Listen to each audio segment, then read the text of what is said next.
Hello there. Thanks for joining me on another edition of your Soraway Business Show on TV. Spot Exchange is the program, and I'm your anchor, Jide Olaniran. On today's show, we will be touching on another exciting topic that has to do with building sports in Nigeria. Yes, we are focusing on how to build the ecosystem in Nigeria, and I'll be talking to another visionary of a project that I think Nigerians should know so much about, and that will be exactly what the conversation will be centering on today's show. Thank you for joining me, but let's go on a short break, and when we return, I'll be going to the dugout segment where my guest is standing by.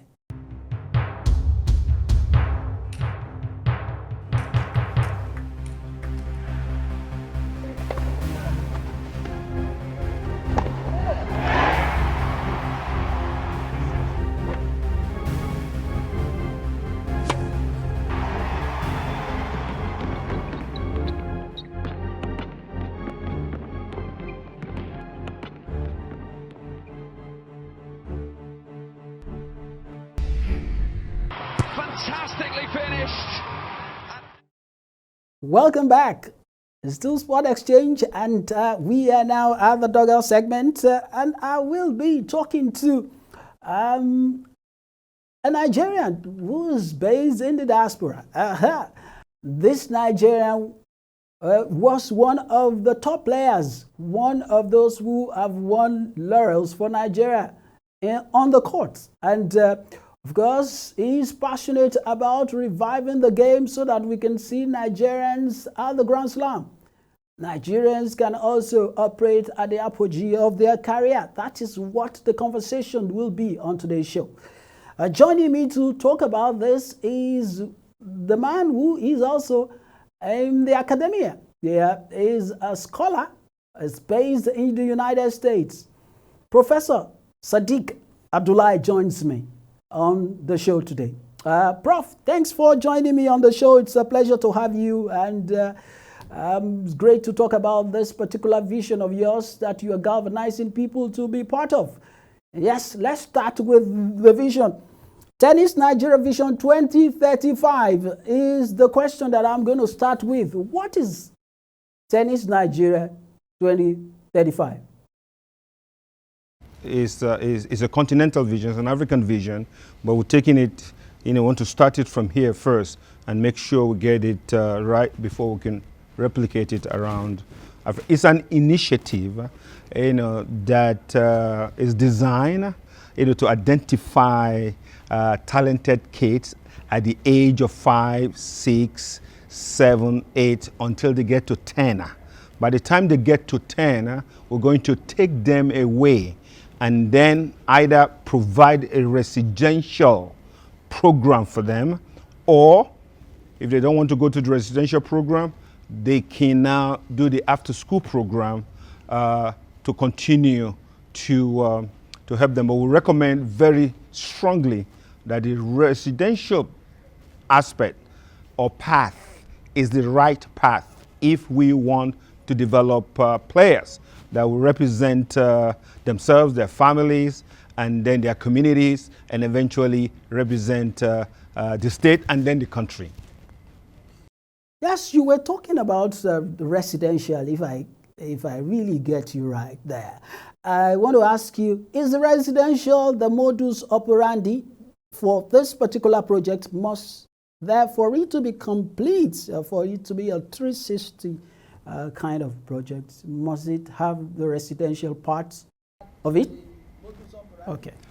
Oh, absolutely, but they don't use residential, because residential in advanced countries like the US, Germany, or all of the countries that produce world-class players, top 100 players, they go through the academies. The tennis academies are the ones that provide the residential program. What does that mean? It means that you come and you stay and you play tennis 6 to 8 hours a day, get your education throughout 7 days a week, and then you go back and keep repeating that. That is what we meant by, in other words, is the boarding school program. So we are just using the terminology residential, which means that you come in and stay, and then focus on playing tennis and improving your academics or your education.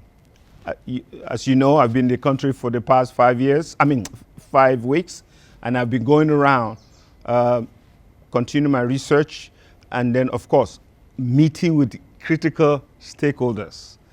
So for all of the aspects of the program. So if you have residential, and then you have after-school program, so you have to meet with people, stakeholders that can provide residential or boarding opportunities. And who came, to my aid to respond to the residential aspect, it's not other than my close friend, long brother, my mentor, Chief Shegun Odegbami. I've been to Wasimi to inspect the school, the sports school, to see. They have one tennis court, and then we're in a conversation, to add maybe 3 more tennis courts, that will allow us to begin officially the division in Nigeria, which starts really in 2025.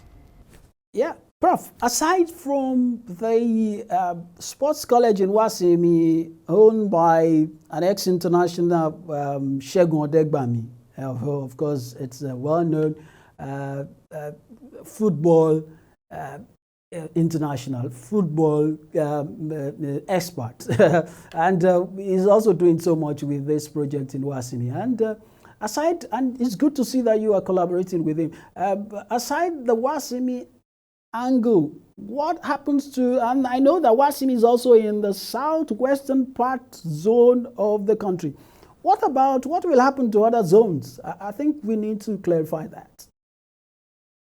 No, we've covered everything. I've been here consulting, so it's going to be in the comprehensive plan. The plan, I was in Jos, right? And I went to one of the Miss Academy, which is a football academy, to see they're going to be expanding. And then they've agreed that, yes, tennis courts will be part of the expansion at Rayfield in Jos. We intend to have high-performance centers in the 6 geopolitical zones. The high-performance centers is not going to be too elaborate. It is going to be specific to the area. You could have 2 tennis courts and still call it a high-performance center, or you could have 4, depending on resources, and then the partnership within the community, and then the people coming together, to support.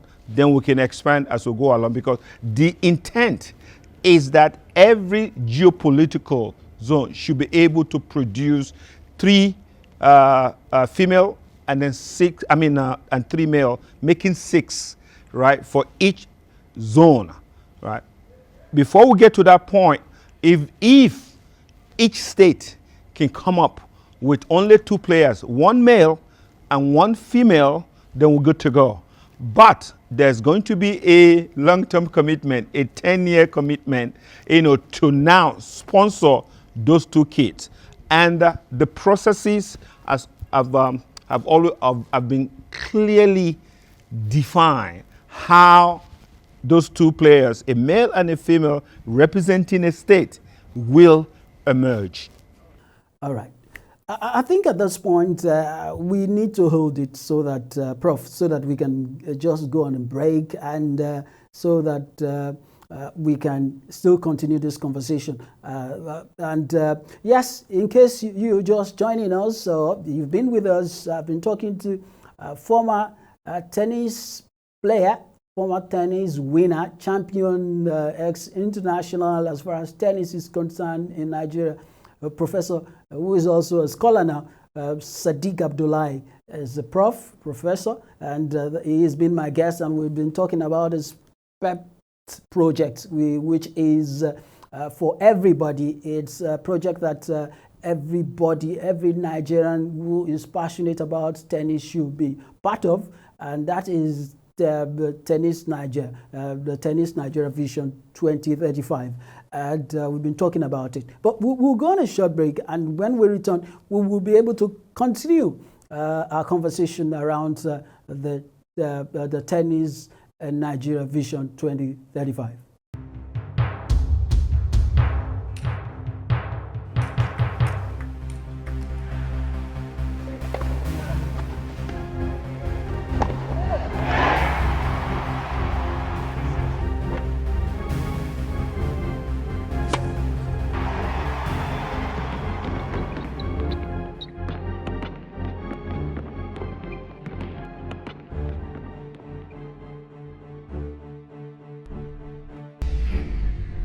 Fantastically finished. Welcome back. Of course, if you're just joining us, it is Sport Exchange, your Sarawak sports business show, and my guest is former tennis international Sadiq Abdullahi, Professor Sadiq Abdullahi, who's based in the United States, and he has a vision, and he is pursuing it with all vigor, and that is Tennis Nigeria Vision 2035. And we've been having the conversation around that. And the next question, Prof, is do you have the funding for this project figured out already? Because that is very critical. Absolutely, it has been figured out. But remember, you said everything is a process. You also said that, those people working behind the scene, I cannot disclose all the details because we are in the discussion with a marketing firm that will now, kind of bring all of this together. But, for example, your program, all your all your audience, your people that watch your program, right, and now are going to be aware of what we're doing. All the businesses will now become aware. I've been interviewed. I was on Arise TV on yesterday, right, Sunday, and then I've been getting phone calls, and wow, we didn't know this idea exists. Sadiq, welcome back. Thank you, and all of that stuff. So now the first step is to create an awareness. Once we create that awareness, then the second step is to articulate a clearly defined, objectable, practical vision for individuals and businesses. Then, of course, MTN, because I carry MTN, I have Glow, I have banks, right? Then we're now going to go through the proper channel, either through the marketing company or even myself. People are contacting me now, and you'll be surprised. I got a call from Benin, right? Another person, if I can, mention his name, Ogunride Olayogunride, who's a tennis player, who played a national tennis player, who has been supporting the vision, introduce the vision to somebody, a friend who plays golf with him at Ikoyi Club, and now they've identified a kid in Benin, Edo State, right?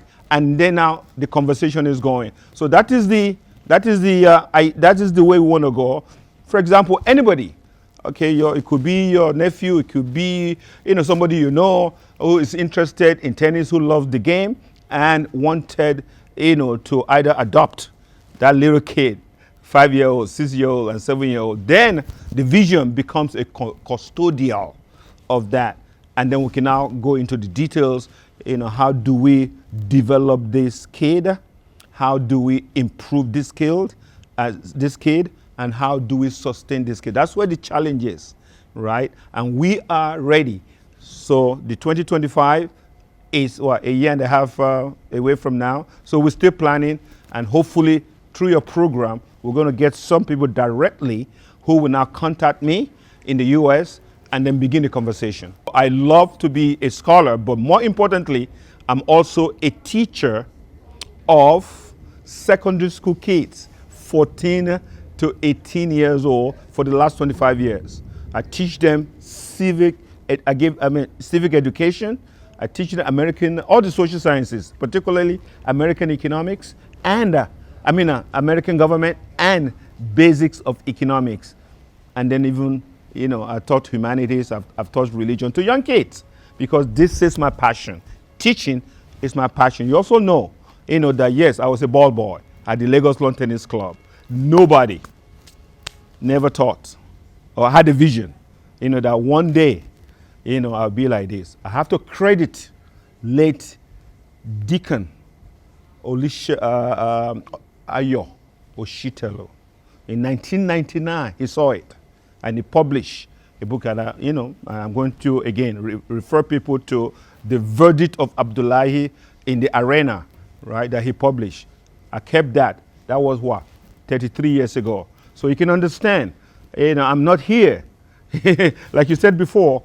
There's a story behind every success. So I'm excited. You are an academic scholar, and you have your world already, of course. I know a lot of people, most of your colleagues are doing one business or the other, but now you're an academic scholar. How does it feel? A lot of money in the NCAA, a lot of it. We have to go back to the history of the Nuga Games. Okay, and then you have to go back to the 70s and then the 80s when sports were flourishing at the university levels. It was after that, maybe something somewhere around 1986, 87, 88, then we began to see diminishing effect, in interest in university games, right? So how do we bring that back? Again, the economy has to do a lot with it. The federal government will need to now rethink the role of sports at the university in Nigeria. The businesses must come in, right, to see value. And then, of course, we must increase the standard of competition at the university level and much, much more. Those factors must come together in order for us, to be able to organize ourselves. And then before when we go to World University Games, Chidi Momo, Chi Imo, and the rest, Innocent Modica. In those days, University of Lagos, ABU, Nsukka, they produced excellent athletes that competed against the best in the world. So that should be our vision. That's what we need to try to get back. But how do we do that? Again, we got to go back now and use appropriate strategies and approaches. The approaches that we've used in the past is not really responding, to the current exigencies in the world. Yes, Prof. Before you go on, before I let you go on the show, are you also trying to get the political backing or the political will of some of those in high places to also push this project because it is critical? I can't release that now because the new government has just, and they're trying to, establish themselves. Today, right, the screening is going to start, and then so they're going to have a conversation about that. Yes, I will make it very public. Yes, I was one of those people working with Sunday Dare, right? That campaign for the Excellency Bola Ahmed Tinubu. Yes, I've done that. It's in the record. So, and I'm happy. I have my reasons, for it. Now, it is to make sure, that once the tide settles down, once we know who the sports minister is, once we know who's going to head the National Sports Commission that is coming back, is going to come back under this administration. Once we know this, and then once we know their plans, then somebody like me who has been working with ministers directly or indirectly since 2008 with Sani Indanusa to Bolaji Abdullahi, to Solomon Dalon, and now, with the recent past Sonny Dare, right? So I know they are thinking. I know the challenges. I know everything. I helped to write the national sports industry policy that we have right now.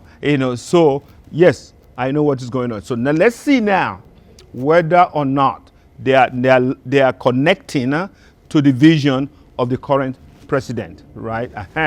If they do not connect, then that is where I'm going to come up and then step. Then there are other strategies, to get them involved.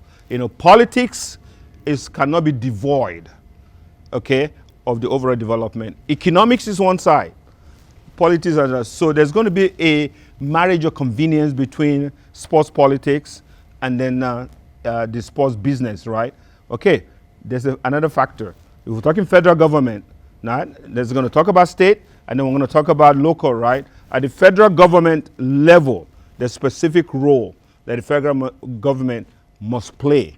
That I will also, as a consultant, I will advise to clarify without interfering with these politicians. Let them do their thing, and then we will do stuff. What we want is results, right? If we can have, something to show at the end of it, every year, 2 years, 3 years, and then for us, it's going to be that 10 years. We have to give something to Nigerians and say, look, this is what development means, and this is what improvement means, and this is what sustainability means, and then bringing all of us together.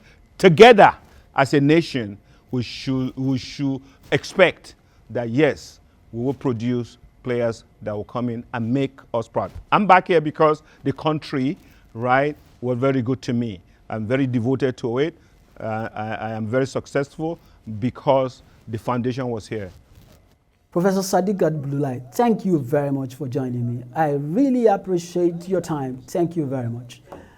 Okay, I've just been talking to the Professor Sadiq Abdullahi, ex-tennis international, who's passionate about tennis, and he has a vision, and that vision is about tennis. That's talking about Tennis Nigeria Vision 2035.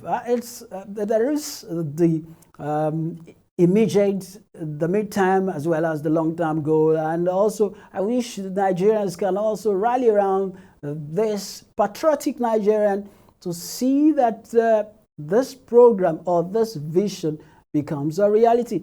You can reach out to us via social media also, or you can reach out to us whatever. Of course, the last time we were talking about the Sport Nigeria Limited, as well as talking to the chairman of the Nigeria Women Premier League. And today we're talking about something that affects Nigeria too, how to rejuvenate and of course to revamp tennis, to make sure that we see our players back in the Grand Slam, and of course to make sure that we turn it around. And this is a project I feel that Nigerians should be passionate about and support. That is why, if you want to reach out to any one of them, you can feel free to reach out to us on our social media handles on the screen, so that you can be part of this great move that is about to transform sport in Nigeria. Like I used to say, remember, sport is not about all that you see on the pitch. Don't forget there is a behind the scene where they put in a lot. That is it. All right, that's how far we can go on today's show. Thank you for joining me on the show. We can do this again some other time till I come your way. I'm yours truly, today, tomorrow, and of the future in sports business. GD Olaniro, signing off.